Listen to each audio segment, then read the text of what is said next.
Let's look at one of the stained glass windows of Saint Denis. And this is the anagogical window. You can see its current placement in the apse, and it contains lux nova, which is Latin for new light. It is supposed to depict divine light. For the layperson who entered the church, it was something that they should have been able to experience and see, but not to be able to touch it, as God is also not an equal to human, but he's God. The light becomes the metaphor for God. You can see from the central panels, or these circular stained glass scenes, those depicted in red, so C6 and C2, the uppermost scene and the bottommost scene, still contain the original glass from the 12th century. And it depicts various scenes from the Bible, from Old Testament to New Testament, and also other scenes. This etching clearly shows the flying buttress and how it allows the weight of the cathedral structure to be pushed outward, and that buttress is carrying or absorbing the weight from the center. So it is actually, the flying buttresses is what allows the walls of the interior to become mainly glass, and so airy and light, because it absorbs the weight of the whole building structure. Here I'm sharing with you multiple views of the cathedral and the stained glass windows. And you can see when you look up in the interior nave of the cathedral, you are surrounded by stained glass windows. They are everywhere. In the bottom, you can see the beautiful rose window, which became a notable feature in Gothic cathedrals. During the High Gothic, which is from around the year 1194 to 1300, there is a greater focus on the vertical of the cathedral structure by including pinnacles, spires, and emphasizing both the structural and decorative effect of the flying buttress. So now it's not just a functional piece anymore, but it becomes also something beautiful to look at. And that rose window that I mentioned, they also began to expand in size. And we see the tracery, the intervening metal bars between sections of stained glass, was elaborated for decorative effect. So wherever they could add decoration, they did. Notable high Gothic cathedrals are the Chartres Cathedral, that was built around 1194 to 1420, the Amiens Cathedral, built from around 1220 to 1269, and the Notre Dame, that was built during 1163 to 1345. The High Gothic period was also marked by the development of two distinct sub-styles, the rayonnant and the flamboyant. The Chartres Cathedral in France was built around the year 1134, and it was burned down in 1194. That meant it had to be rebuilt, and it was rebuilt in the High Gothic style from 1194 to 1220. And we can see in the south tower that was built in 1194 that transition from Romanesque to it becoming a Gothic cathedral. The North Tower is a wonderful example of the late Gothic period, and it was built around 1507. Remember, it took decades to build these cathedrals, and sometimes it took centuries to build them. So we seldom see a single cathedral that it depicts only a single style. And that is why you will see examples of, as I've mentioned, that the South Tower shows that transition from Romanesque to Gothic, whilst the North Tower, that was built in a later stage, depicts architecture from the late Gothic period.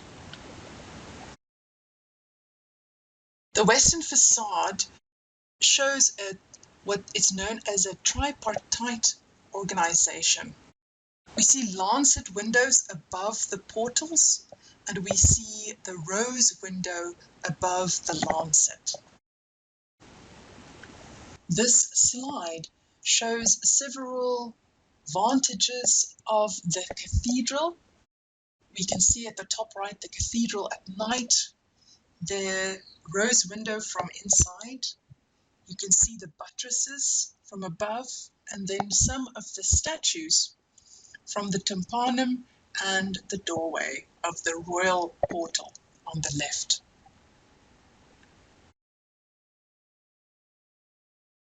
The Gothic era from 1100 onward, what we see is art becomes a creative movement celebrating the heavenly city of God.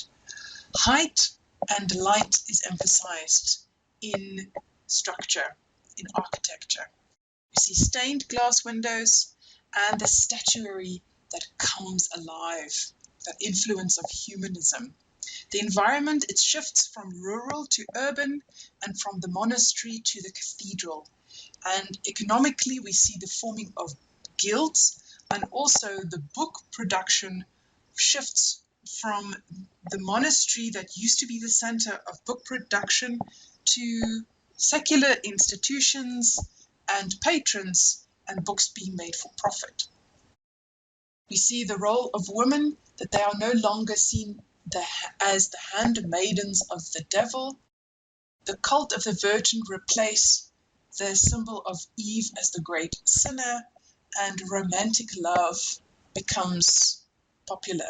Poetry and music in French courts celebrated. Politically, we see the beginnings of European boundaries of countries, of certain countries. The Summa Theologiae was published in 1485 and written by Thomas Aquinas. It's a classic of philosophy and provides instructional guide to theology students. It was a notable book because it started to comment in terms of theology, and it was a combination. It influenced a lot of the concepts of humanism. We can see it also being filtered through to the iconography of the Chartres Cathedral. We see a combination of the secular and the spiritual.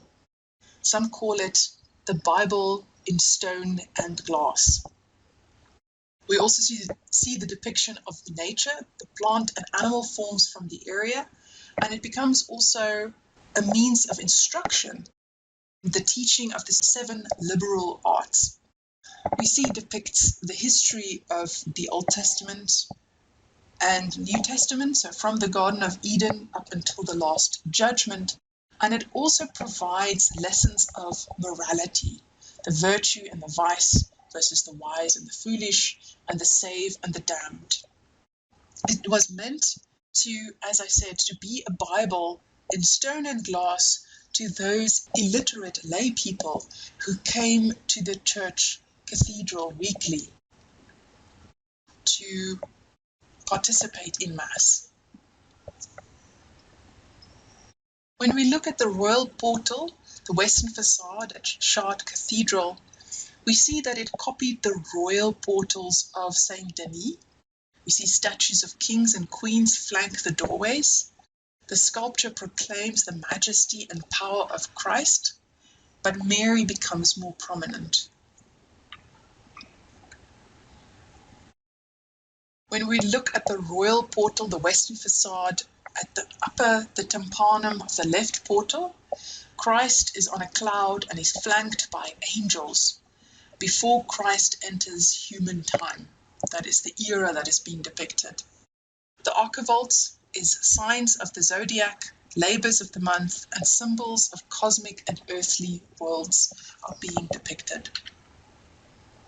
When we look at the center portal, in the tympanum, Christ is seated on a throne. He's surrounded by a mandola. He's surrounded by the symbols of the evangelists. A winged man for St. Matthew, a lion for St. Mark, a bull for St. Luke, and an eagle for St. John. It also depicts the second coming of Christ, which is also known as the Last Judgment or the end of time. The lintel contained 24 elders of the Apocalypse and the 12 apostles of Christ.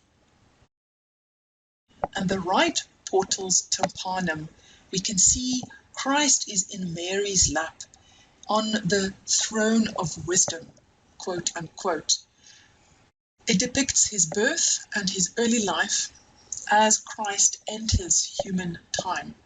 The archivolts, we see the 7 female liberal arts and the male champions. When we look at the jam statues, the jams at the center doorway of the royal portal with the statues of the men and women of the Old Testament, how are they different from Romanesque statues? We see a new naturalism. We see personalities coming through, an individualism. We see still the figures are elongated, but they stand out from the wall. They seem more three-dimensional.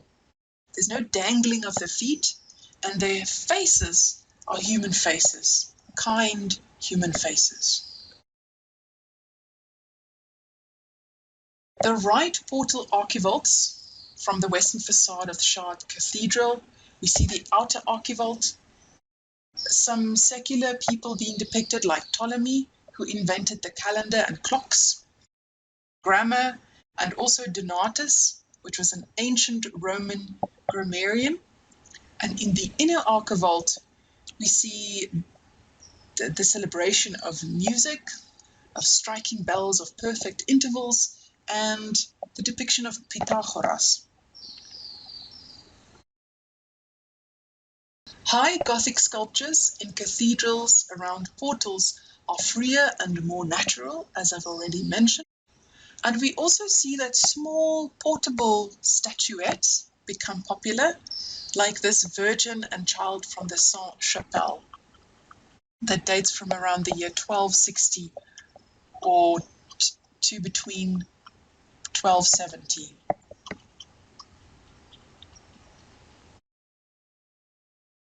As I've mentioned, the shard got burned and needed to be rebuilt. And the rebuild or restoration phase lasted from around 1194 to 1122. And for this new plan, we see the first high Gothic building that was planned from the beginning with flying buttresses. The nave of the cathedral, it has no alternate support system. It has a unified interior with vast continuous space and a flowing quality.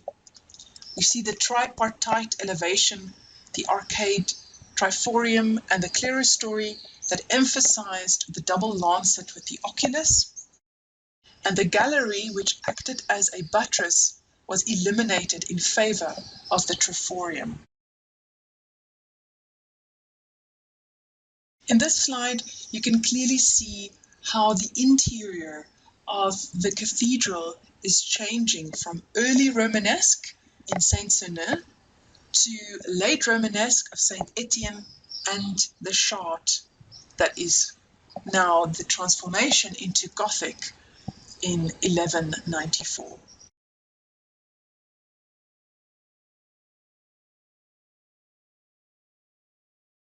Let's look at the rose window and the lancets in the northern transept of Chartres. We see stone bar tracery. It depicts a narrative scene. In the center of the rose is the Virgin Mary. The lancets of St. Anne and 4 Old Testament prophets are depicted. The symbolism of the square and the circle is the symbolism of heaven and earth.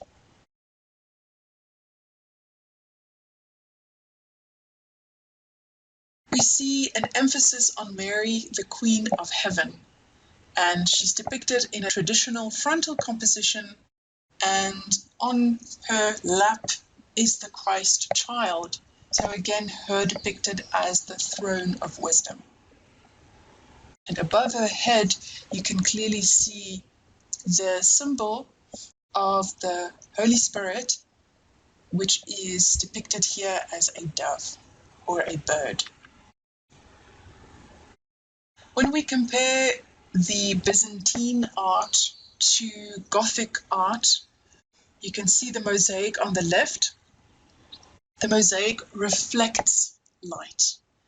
This is the mother and child from the Hagia Sophia, and it dates from 537. And on the right, the stained glass window does not reflect light, it transmits light, as in this Virgin and Child glass window in the Chartres from the 12th century. And what is also beautiful and new in Chartres is the labyrinth.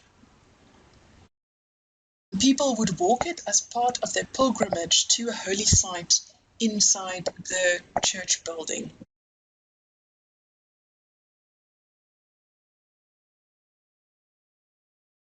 Looking at the transept portals of the saints, it was created around 1220 to 1230. It is a forceful projection. They are depicted fully in the round. They are really not part of the building anymore.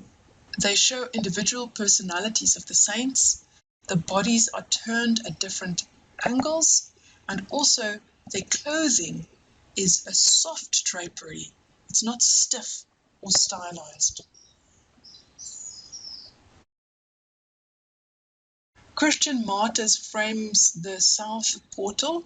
They were created around the 13th century, including the perfect knight on the far left and St. George, which is depicted as the figure second from right. The central doorway of the south portal with the column statue of Christ. Here you can see his feet rest respectively on a lion and a dragon. Time to look at another cathedral, Amiens. Its construction began in around 1220. It is a wonderful example of the high Gothic formula. We see the rectangular bay system. It has a 4-part rib vault. There is a dissolution of heavy walls, as though there are none, and excellent buttressing.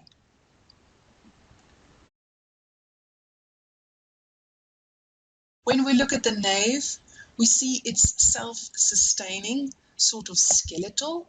The architecture, it's a perfect expression of Gothic spirituality. The nave, arcade, triforium, and clerestory is beautiful, and the buttressing eliminates that sense of mass that you normally get. This slide shows a comparison of the nave elevations in the same scale of different Gothic cathedrals. On the left, as number 1, we have Notre Dame. Second from the left, we have Chartres. Third from the left, we have Reims. And the fourth is Amiens.